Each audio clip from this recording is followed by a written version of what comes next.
Hello students, இந்த வீடியோவில் இப்போ நம்ம எந்த காலேஜ் பற்றி பார்க்க போகிறோம்னா CMS college of engineering college பற்றி தான் பார்க்க போகிறோம். அதுக்கு முன்னாடி எந்த ஒரு college fees details, placements, course பற்றி டவுட் இருந்தால் ஸ்க்ரீனில் தெரியல நம்பருக்கு கால் பண்ணுங்கள். வாங்க வீடியோக்குள்ளே போகலாம். சிஎம்எஸ் காலேஜ் ஆஃப் இன்ஜினியரிங் எர்ணாபுரம்ங்கிற ஏரியாவில் நாமக்கல் டிஸ்ட்ரிக்டில் லொக்கேட் ஆயிருக்கு. இந்த institution approved by AICTE NAC grade வாங்கியிருக்காங்க.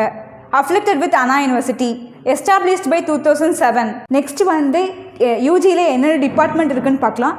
Electrical and electronics engineering, ECE, mechanical engineering, CSE, biomedical engineering, AIDS.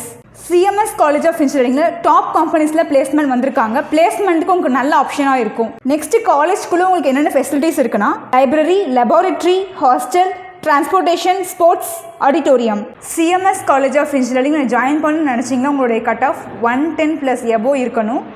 உங்களுக்கு நெக்ஸ்ட் வந்து ஃபீஸ் டீட்டெயில்ஸ் பார்த்தீங்கன்னா உங்களுக்கு வந்து 50,000 to 70,000 வரை வரலாம். நீங்கள் எடுக்கக்கூடிய கோர்சஸ் பொறுத்து உங்களுக்கு வந்து ஃபீஸஸ் வந்து வேரியேஷன் ஆகலாம். தமிழ்நாட்டில் உள்ள ப்ரைவேட் காலேஜஸ் அட்மிஷன்னாலும் சரி, நீங்கள் எடுத்த கட் ஆஃப்க்கு எந்த காலேஜஸில் அட்மிஷன் கிடைக்கும், ஃபீஸ் எவ்வளோ போயிட்டு இருக்குது, ஸ்காலர்ஷிப் கொடுப்பாங்களாங்கிற டவுட் இருந்தால் ஸ்க்ரீனில் தெரிகிற நம்பருக்கு கால் பண்ணுங்கள். தேங்க்யூ.